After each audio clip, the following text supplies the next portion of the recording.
الحمد للہ رب العالمین والصلاة والسلام علی اشرف المرسلین اما بعد فاعوذ باللہ من الشیطان الرجیم بسم اللہ الرحمن الرحیم وَلَقَدْ يَسَّرْنَا الْقُرْآنَ لِلذِّكْرِ فَهَلْ مِن مُدَّكِرٍ صدق اللہ العظیم۔ معززات بہنوں، سب سے پہلے آپ کو مبارکباد پیش کی جاتی ہے کہ آپ دعویٰ اکیڈمی کے ایک خوبصورت پروگرام میں کہ جس میں عصری تقاضوں کے مطابق شریعت اسلامیہ کی روشنی میں تدریس اور دعوت کے طریقے اور اس کے اصول اپنے کورس کے شرکاء کو سکھائے جائیں گے، ایک ایسے اہم کورس میں آپ شرکت کر رہی ہیں۔ اللہ تعالیٰ کی بارگاہ میں دعا ہے کہ اللہ تعالیٰ آپ کو اس مبارک کورس سے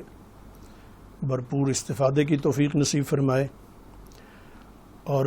پھر آپ اپنی فیلڈ میں اپنے اسٹوڈنٹس کے لیے اسی طریقے سے جس طرح دعویٰ اکیڈمی کے اس کورس سے آپ استفادہ کریں یا اسی طریقے سے دیگر جن کورسز سے آپ استفادہ کریں، تو اس کے مطابق آپ اپنے اسٹوڈنٹس کو مفید معلومات اور وہ طریقے مہیا کر سکیں کہ جن کی اس وقت ضرورت ہے دعوت کے اور تدریس کے میدان میں۔ دعویٰ اکیڈمی کا یہ اعزاز ہے کہ یہ ہر طرح کی فرقہ واریت اور ہر طرح کے مسلکوں سے بالاتر رہتے ہوئے دین کی دعوت اور اس کے اصول معاشرے کے ہر طرح کے لوگوں کے لیے اس کا اہتمام کرتی ہے،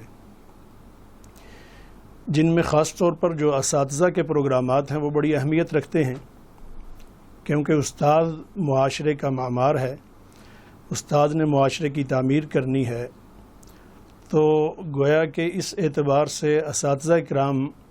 وہ دعویٰ اکیڈمی کے دست و بازو کی حیثیت بھی رکھتے ہیں۔ جہاں انہوں نے اپنی فیلڈ میں اپنے دائرہ کار کے اندر کام کرنا ہے، تو ساتھ ہی ساتھ گویا کہ وہ دعویٰ اکیڈمی کے اس مشن کو بھی آگے وہ بڑھانے میں دعویٰ اکیڈمی کے ساتھ ممد و معاون کی حیثیت بھی رکھتے ہیں۔ تو گویا آپ کا دعویٰ اکیڈمی کے ساتھ یہ جو تعلق ہے ایک کورس کے شرکاء کی حیثیت سے یا ایک اسٹوڈنٹ کی حیثیت سے، تو محض یہ ایک اسٹوڈنٹ کی حیثیت سے یا کورس کے شریک کی حیثیت سے ہی ایک کوئی وقتی تعلق نہیں ہے، بلکہ دعویٰ اکیڈمی کے کارکن کے حیثیت سے بھی آپ معاشرے کے اندر وہ اپنا عظیم کردار ادا کریں گی انشاءاللہ العزیز،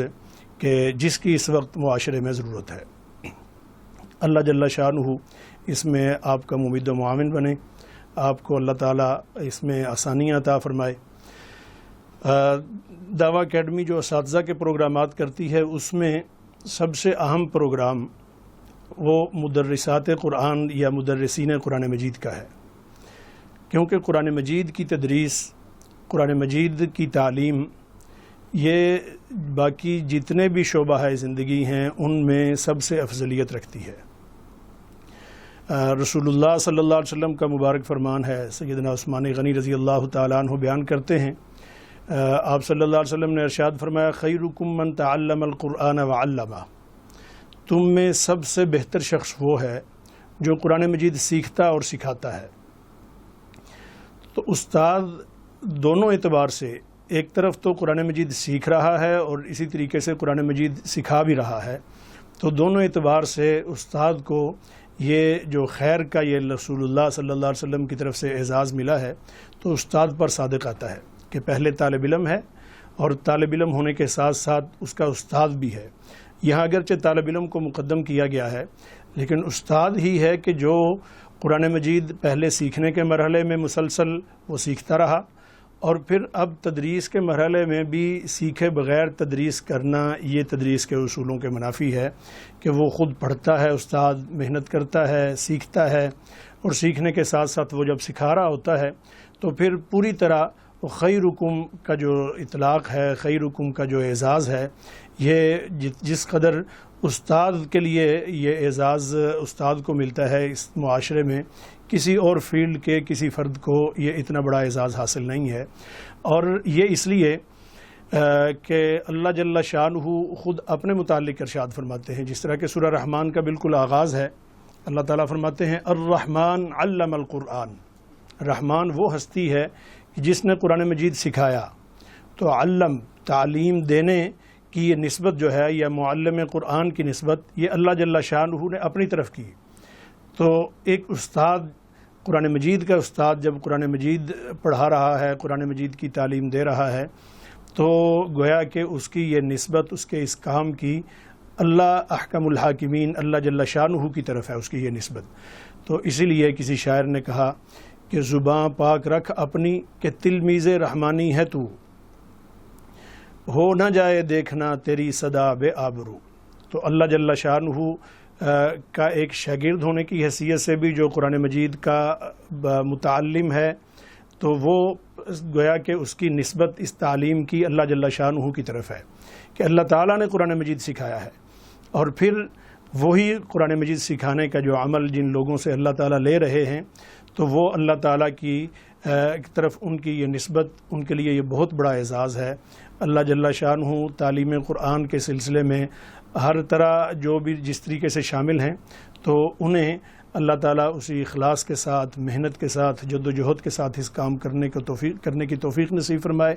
یہ اللہ تعالیٰ کی طرف سے انتخاب ہے کہ اس نے جن لوگوں کو قرآن مجید کی تعلیم کی یہ سعادت نصیب فرمائی ہے، قرآن مجید سکھانے کی، قرآن مجید کے معلم کی حیثیت سے، مدرس یا مدرسات کی حیثیت سے قرآن مجید پڑھانے کا، سکھانے کا جو یہ مقام اور یہ عظمت اللہ نے نصیب فرمائی ہے، تو یہ اتفاقیہ طور پر نہیں اس کو کہا جا سکتا، یہ اللہ تعالیٰ کی طرف سے انتخاب ہے۔ اللہ جل شانہ اپنے بندوں میں سے اچھے کام کے لیے جن بندوں کو چنتا ہے، اس کے پیچھے ضرور کوئی نہ کوئی خیر کا عمل ہوتا ہے۔ وہ اس شخص کا، قرآن مجید پڑھانے والے کا اپنا کوئی نیک ارادہ، اپنا اس کا کوئی اخلاص، اپنی اس کی کوئی اللہ جل شانہ کے ہاں کسی عمل کی قبولیت، یا اس کے بڑوں کے کسی اچھے عمل کی قبولیت ہے کہ جس کے بدلے میں اللہ تعالیٰ انہیں یہ اعزاز نصیب فرما دیتے ہیں کہ دنیا کے اندر رہتے ہوئے وہ کام کریں جس کی نسبت براہ راست اللہ جل شانہ کی طرف ہوتی ہے۔ رسول اللہ صلی اللہ علیہ وسلم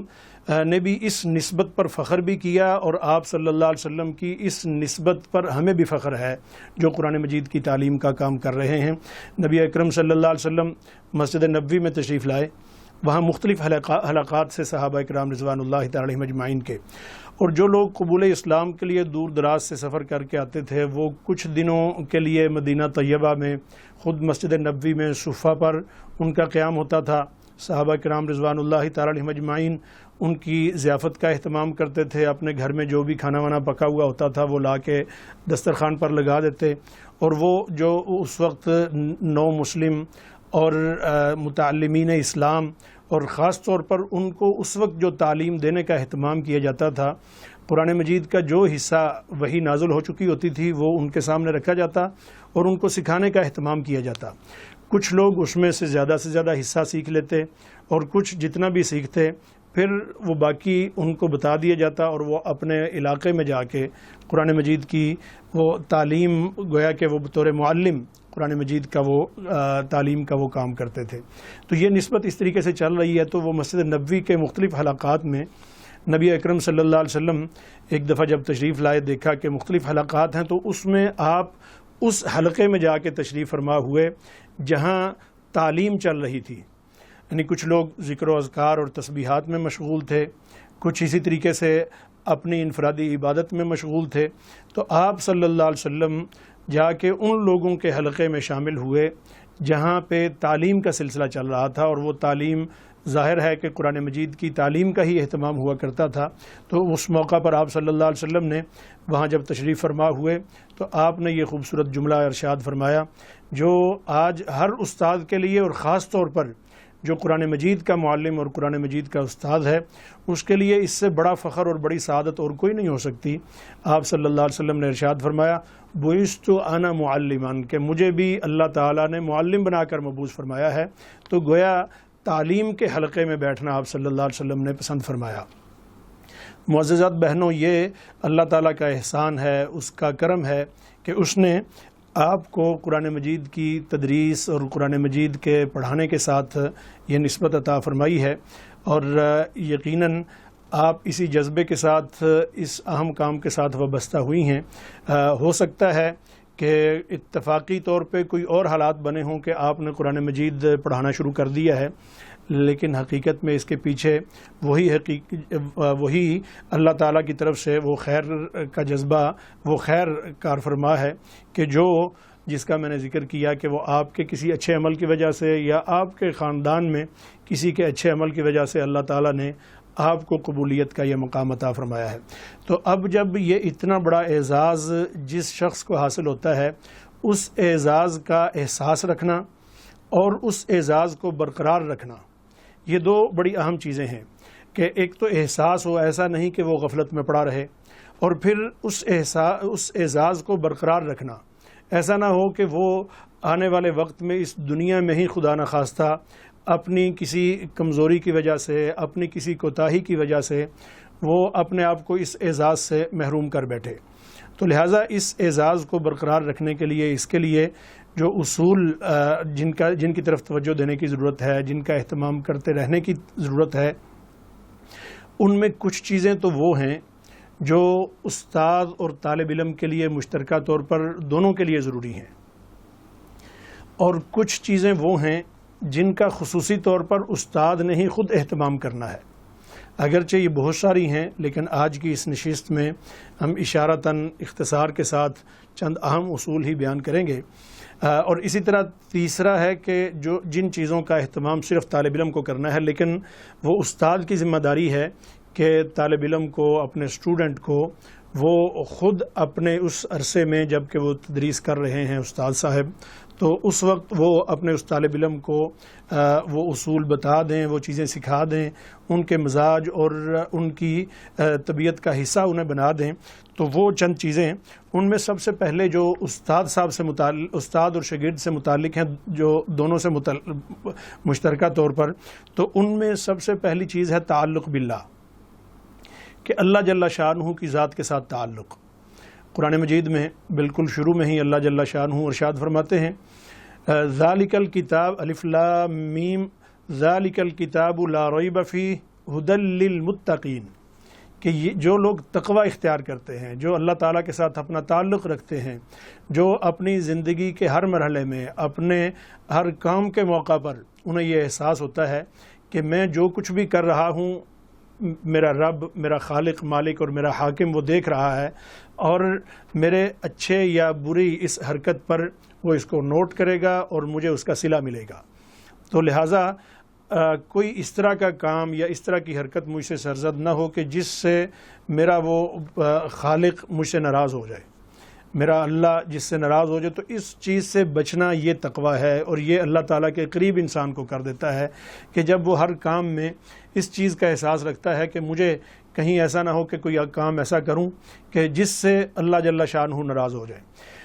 دیکھیں، جو فرمانبردار اولاد ہے، یا اسی طریقے سے فرمانبردار جو شاگرد ہیں، وہ کوئی بھی کام کرتے ہوئے اس چیز کا بڑا خیال رکھتے ہیں کہ ایسا نہ ہو کہ میں یہ کام کروں تو میرے والد صاحب مجھ سے ناراض ہو جائیں، میری والدہ مجھ سے ناراض ہو جائیں، اور تو وہ کام نہیں کرتے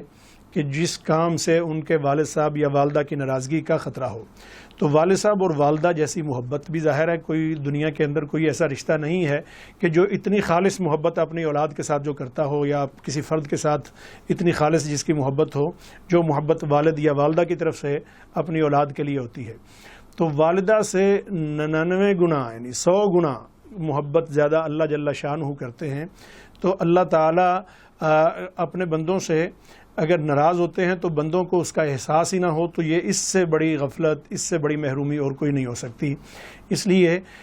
یہ احساس رکھنا کہ کہیں وہ میرا پیار کرنے والا، مجھے پیدا کرنے والا، وہ میرا رب مجھ سے ناراض نہ ہو جائے، تو اس کی ناراضگی سے بچنا یہ تعلق باللہ، اور یہ وہ تقوی ہے جس کی ہر انسان کو اور ہر مسلمان کو خاص طور پر ضرورت ہے۔ اور اس میں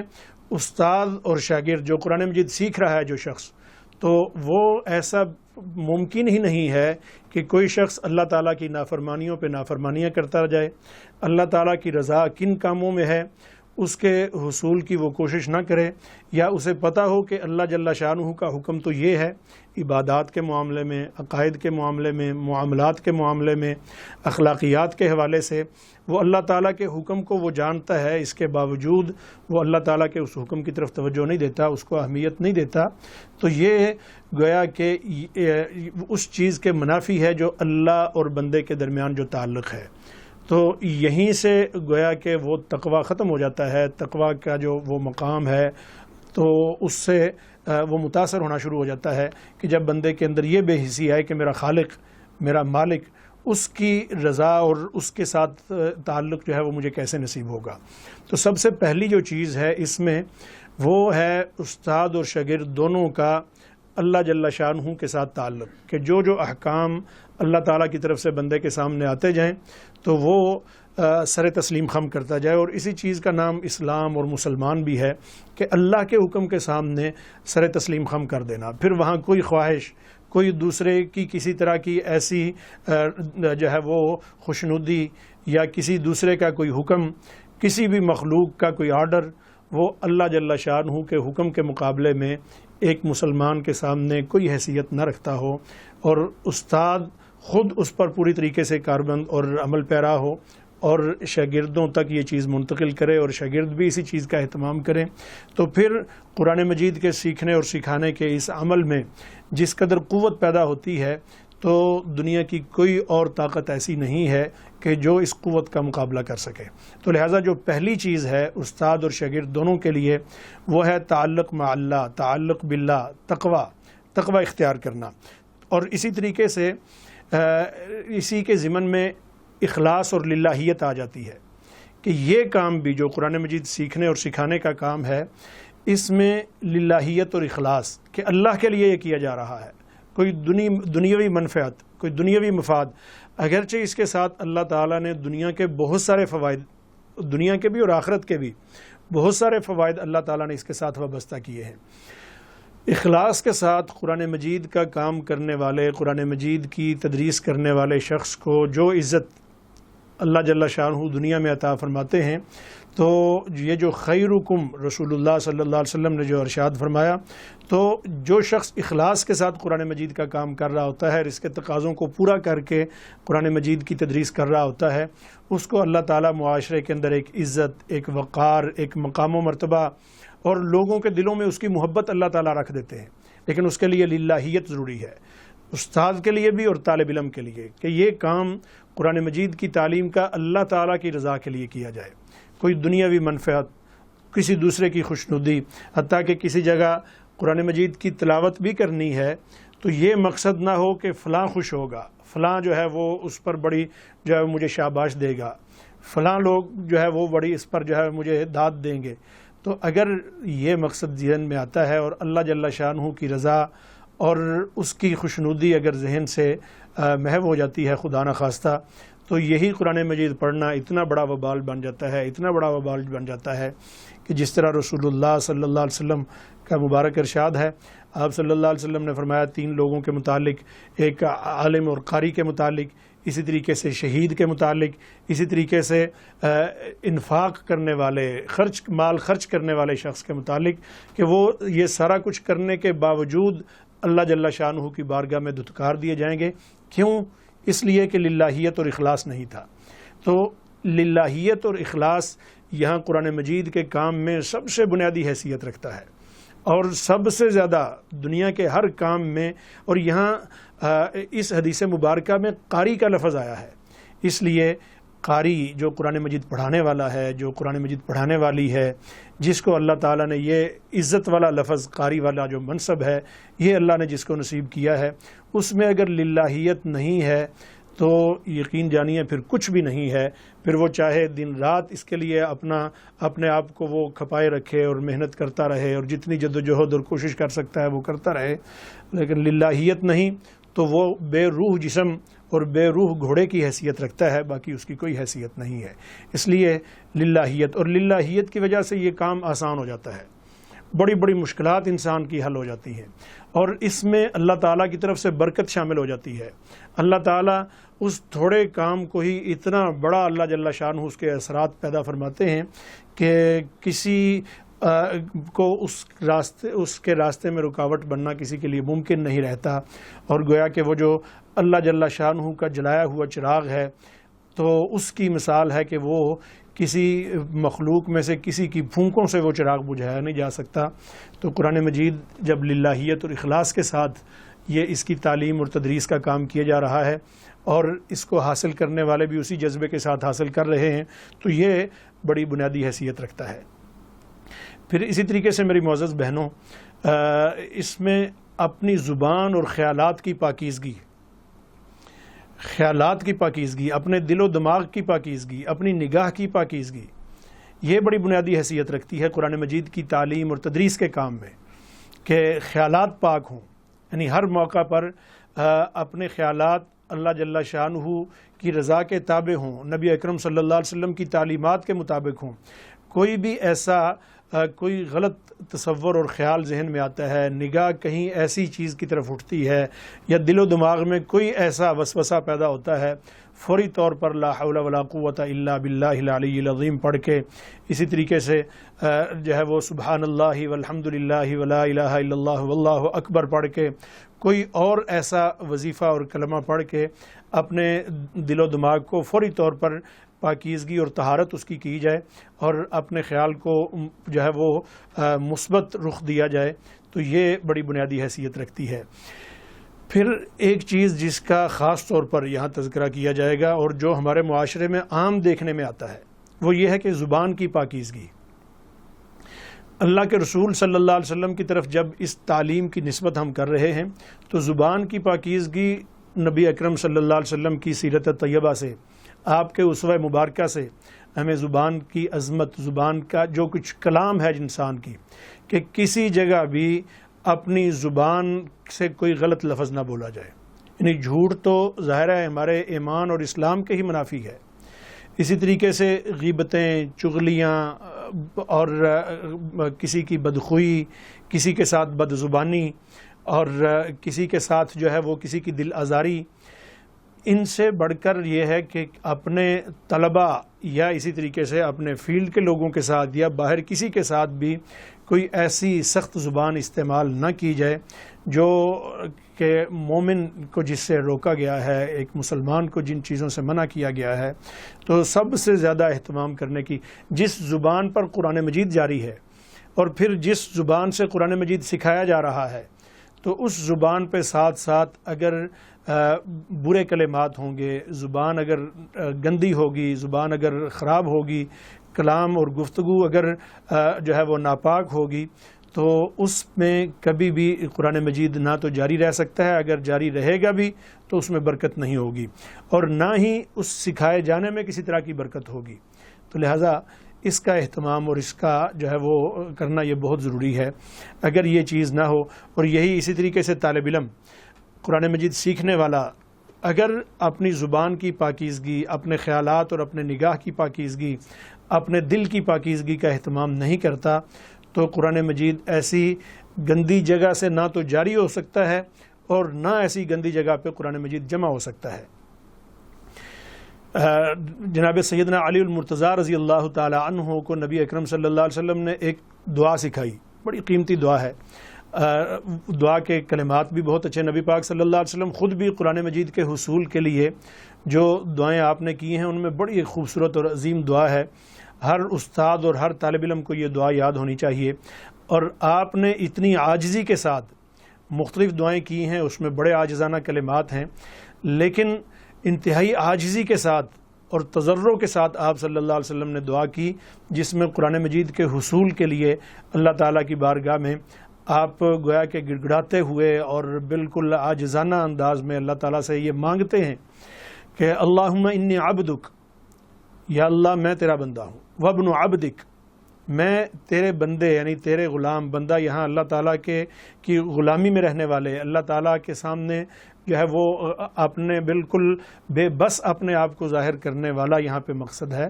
تو یا اللہ میرا باپ اور میرا والد بھی یا اللہ تیرا عاجز بندہ ہے، اور وابن امتی کا، اور میری والدہ بھی یا اللہ وہ عاجز اور بے بس اور تیری بندی کی حیثیت رکھتی ہے. یا اللہ ایک ایسی خاتون اور ایسے مرد کا یا اللہ میں بیٹا ہوں، تو میں اللہم انی عبدک وابن عبدک وابن امتک ناصیتی بیدک ماض فی حکمک، آگے تک آگے دعا ہے، اور یہ احادیث کی کتب میں بھی موجود ہے اور اسی طریقے سے دیگر دعاؤں والی کتابوں میں بھی موجود ہے. یہ دعائیں یاد کر آگے جا کے رسول اللہ صلی اللہ علیہ وسلم جو اللہ جل شانہ سے جو چیز مانگتے ہیں یہ ہے کہ یا اللہ مجھے قرآن مجید عطا فرما دے. پھر سیدنا علی المرتضیٰ رضی اللہ تعالیٰ عنہ کو جو دعا رسول اللہ صلی اللہ علیہ وسلم نے یاد کروائی، اللہم ارحمنی بترک المعاصی، یا اللہ گناہوں کو چھوڑ دینے کے ذریعے یا اللہ میرے حال پر رحم فرما. تو ایسا نہیں ہے نعوذ باللہ ثم نعوذ باللہ کہ صحابہ کرام رضوان اللہ تعالی علیہم اجمعین میں کسی طرح کا کوئی گناہ ان کی زندگیوں میں تھا، لیکن اس کے باوجود یہ تعلیم ہے امت کے لیے کہ بترک المعاصی ابدا ما ابقیتنی وارحمنی ان اتکلف ما لا یعنینی. یعنی اس کا ظاہر قرآن مجید پڑھانے والی اساتذات ہیں، آپ اس کے ترجمے سے بخوبی واقف ہیں. تو یہ ایسے قیمتی کلمات ہیں کہ جس میں جو چیز جو بات میں آپ کے سامنے کر رہا ہوں، جو اصول آپ کے سامنے بیان کیے جا رہے ہیں، یہ سارے اصول ایک ایک کر کے وہاں پہ آ جاتے ہیں. اللہم ارحمنی بترک المعاصی ابدا ما ابقیتنی وارحمنی ان اتکلف ما لا یعنینی وارزقنی حسن النظر فیما یرضیک عنی. اللہم بدیع السماوات والارض ذا الجلال والاکرام والعزت التی لا ترام اسألک یا اللہ یا رحمان. تو یہ دعائیہ کلمات. اس کے بعد یا اللہ مجھے تو قرآن مجید اس طرح پڑھنا نصیب فرما کہ جس سے تو راضی ہو جائے. تو اسی طریقے سے یہ استاد کا یہ مقام ہے کہ قرآن مجید اللہ کی رضا کے لیے پڑھنے کے لیے اللہ تعالیٰ سے دعائیں کرتا رہے، اپنے طالب علم کو دعائیں سکھاتا رہے. تو یہ جب اس کا اہتمام استاد اور طالب علم دونوں کریں گے تو یہ راستے کھلتے جائیں گے. اسی طریقے سے معززات بہنوں، اس کے بعد وہ جو اصول خاص طور پر اساتذہ کو جن کا اہتمام کرنا ہے وہ یہ ہے کہ اپنے فن کے اندر مہارت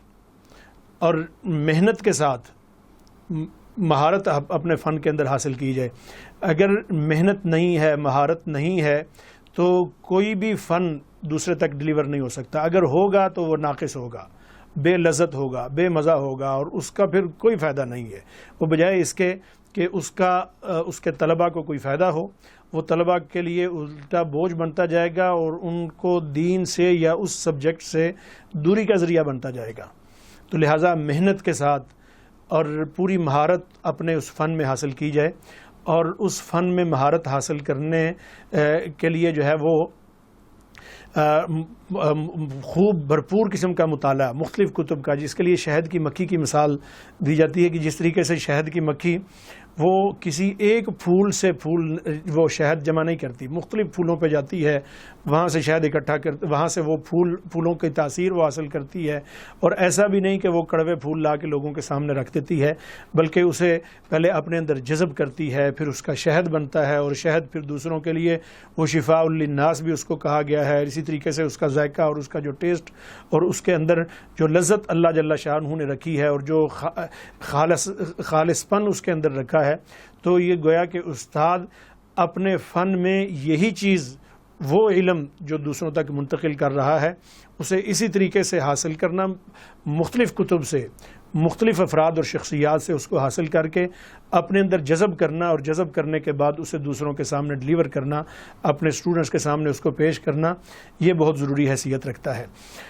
اچھا، پھر اپنے فن میں خاص طور پر دو چیزوں کا اہتمام: تجوید،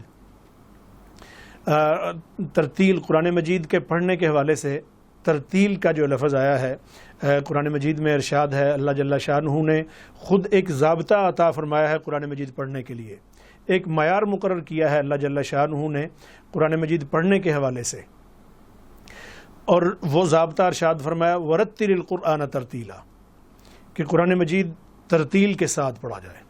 یہاں بھی اس ترتیل کی تفسیر سیدنا علی المرتضیٰ رضی اللہ تعالی عنہ اس کی تفسیر بیان کرتے ہیں الترتیل سے مراد کیا ہے. فرمایا الترتیل ہوا تجوید الحروف و معرفت الوقوف، کہ ہر حرف کو اس کے مخرج سے، اس کی تمام صفات کے ساتھ صحیح یعنی پوری محنت کے ساتھ اس کو سیکھ کے،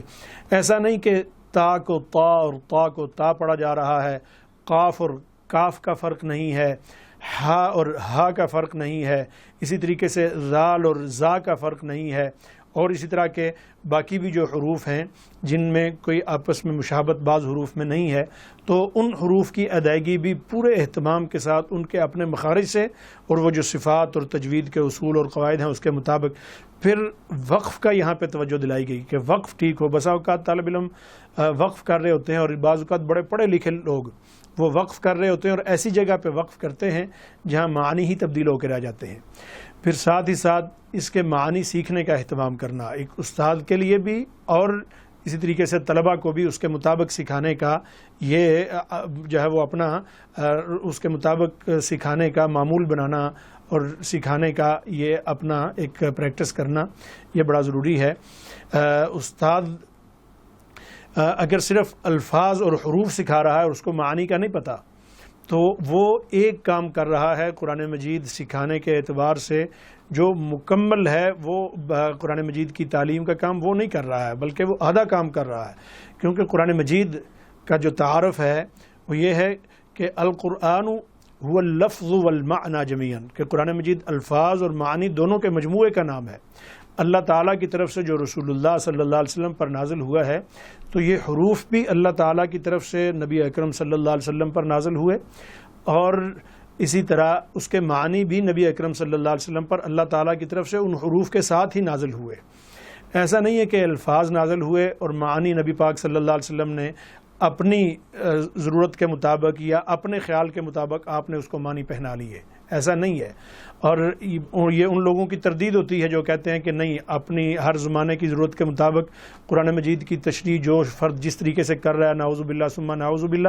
یہ قرآن مجید سے ایک انحراف کی یہ صورت بن جاتی ہے. تو لہٰذا نبی اکرم صلی اللہ علیہ وسلم بھی اللہ تعالیٰ کی طرف سے اس چیز کے مکلف تھے کہ جو معانی اللہ تعالیٰ کی طرف سے دیے گئے ہیں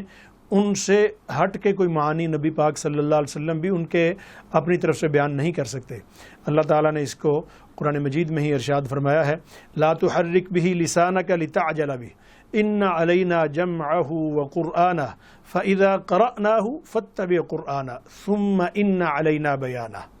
تو یہ جو بیان ہے یہ اس کے معنی ہے جو نبی اکرم صلی اللہ علیہ وسلم نے بیان فرمائے ہیں. یہ اللہ تعالیٰ نے آپ صلی اللہ علیہ وسلم کے دل پہ اس کے حروف اور الفاظ کے ساتھ القاء کیے ہیں. اس لیے اگر کوئی حروف سکھانے کا کام کرتے ہیں، کوئی استاد صاحب، کوئی قاری صاحب، حفظ کے استاد ہیں، ناظرہ پڑھانے کے استاد ہیں، اسی طریقے سے قرآن مجید کی تعلیم کے استاد ہیں،